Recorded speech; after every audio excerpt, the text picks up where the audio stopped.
Hello, my friend. My name is Ari Setiawan. I will read this materi. The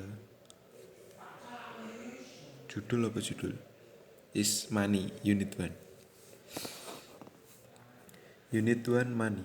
Money represents the six sense that make it possible for us to enjoy the other five. What is money? Money is considered to be one of the greatest inventions of humanity, along with the alphabet and wheel. Its role in a society's life is still very important. As Shakespeare's word could make white out of black and hero out of a coward. So, what is money? Money is anything used by a society to purchase goods and services or resources. The member of the society receive money for their product or resources. Then they either hold that money or use it to purchase other product or resources. When and how they see fit. Before money was in general use, people traded goods and services for other goods and services called barter system. For example, one, one family may raise vegetables and herbs on a plot of land, and another may weave cloth. To obtain food, the family of weaver trades cloth for vegetables, provided that the farming family is in need of cloth. The trouble with barter is that the two parties is an exchange must need each other product at the same time, and the two products must be roughly equal in value. It may work well when few products, primarily the necessities of life, are available. But even very primitive societies soon develop some sort of money to eliminate the inconvenience of trading by barter. Over the years, different, different group of people have used all sorts of objects as money will well state. Stone, beads, seashell, salt, fur, tobacco, copper crosses, and such metal as gold and silver. Such items are known as commodity money.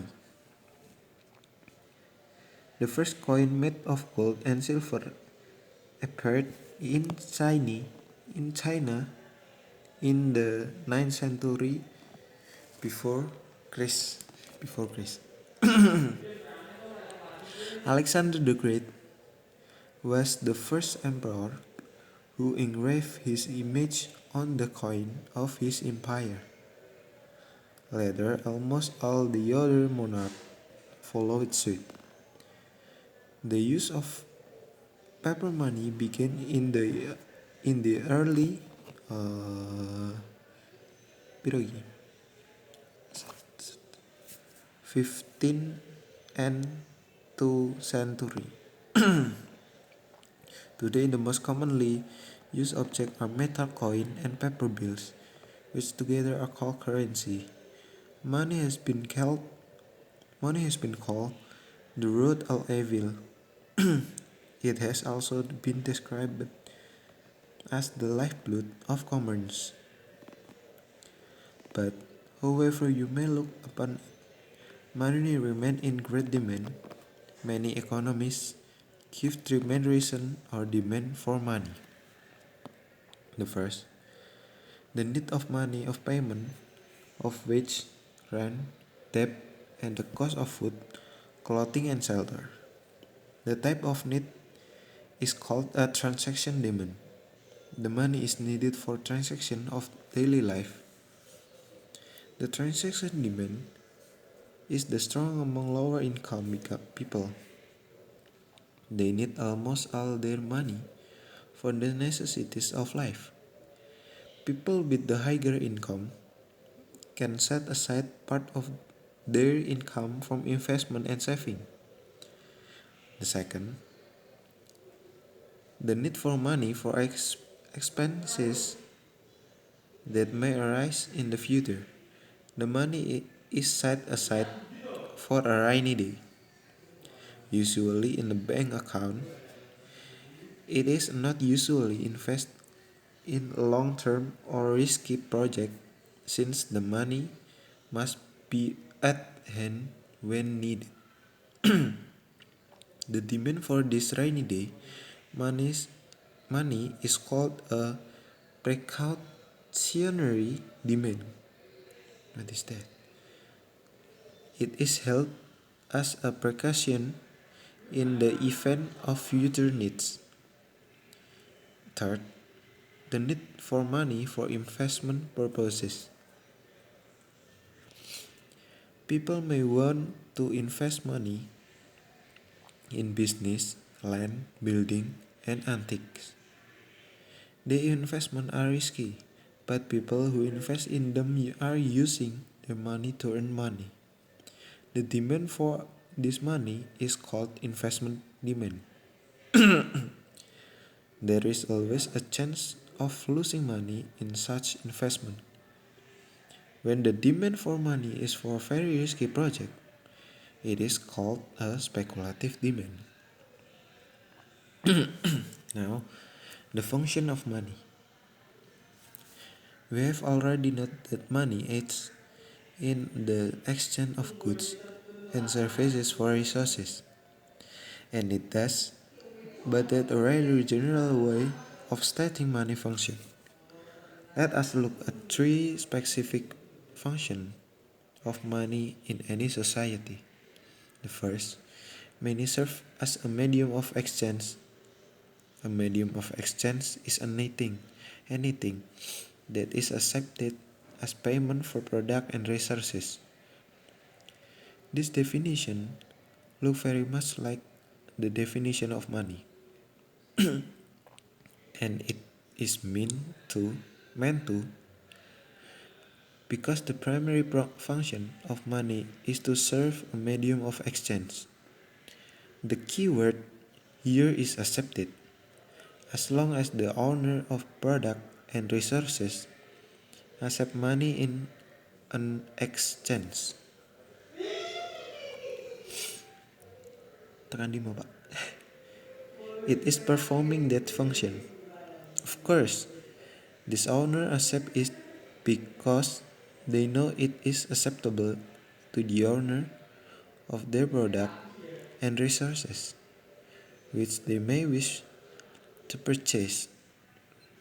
For example, the family in our earlier example can sell the vegetables and use the money to purchase clothes from the weaver. This eliminates the problem associated with the barter system. The second, money serves as a measure of value. A measure of value is a single standard or yardstick that is used to assign value to and compare the values of product and resources. Money serves as a measure for value because the price of a product and resources are stated in terms of money. It is it is thus the common denominator that we would have in deciding whatever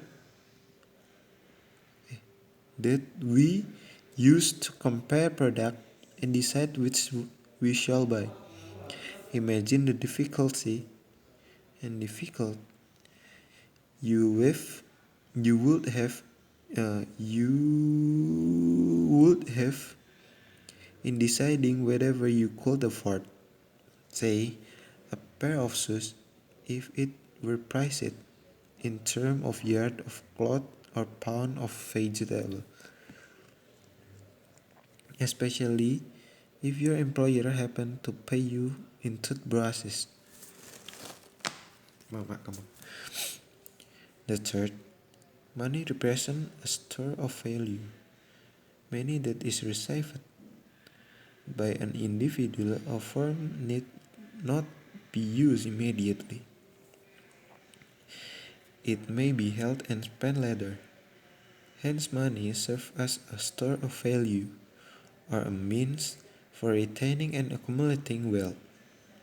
This function of money comes into play whenever we hold on to money in a pocket, a cookie jar, a saving account, or wherever. Value that is stored as money is affected by fluctuation in the economy. One of the major problems caused by inflation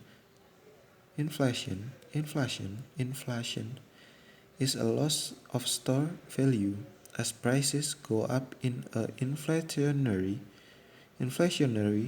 period. Money lose value. Suppose you can buy a Sony stereo system for $1,000.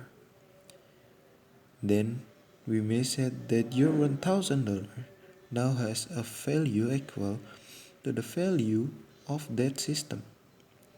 But let us suppose that you wait a while and don't buy the stereo immediately. If the price goes up to 1,100 in the meantime, because of inflation, you can no longer buy the stereo with your $1,000. Your money has lost value because it now worth less than the stereo.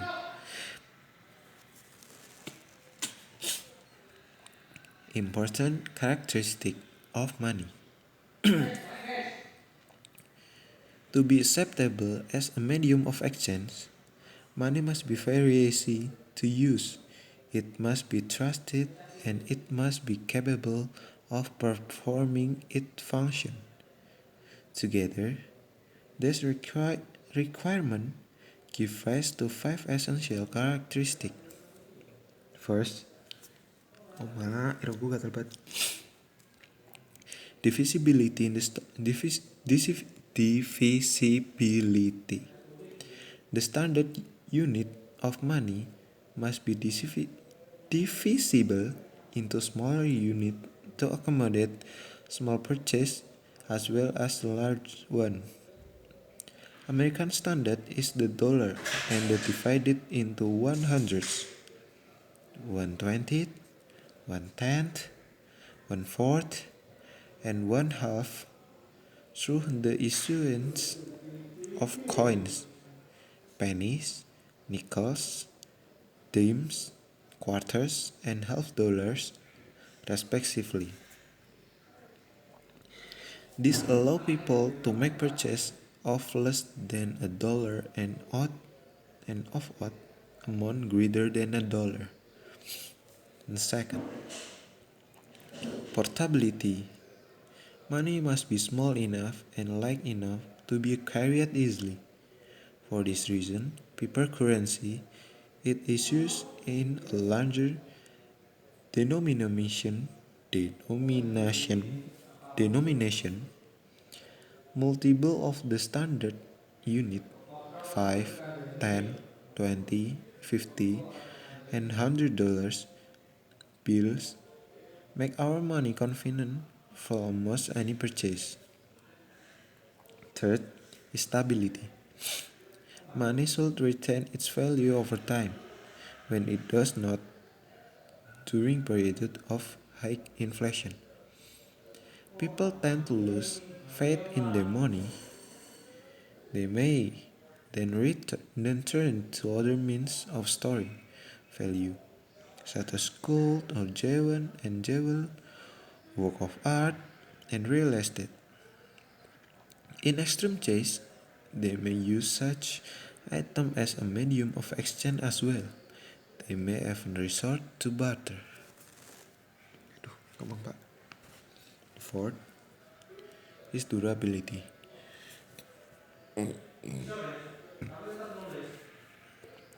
The object that serves as money should be strong enough to last through reasonable usage. No one would appreciate or use dollar bills that disintegrate as they were handled, or coins that melt in the sun. 5. Difficulty of counterfeiting. If a nation currency were easy to counterfeit, that is, to imitate or fake its citizen would be uneasy about accepting it as payment. Even genuine currency would soon lose its value because no one would want it. Thus the countries that issues currency do their best to ensure that it is very hard to reproduce.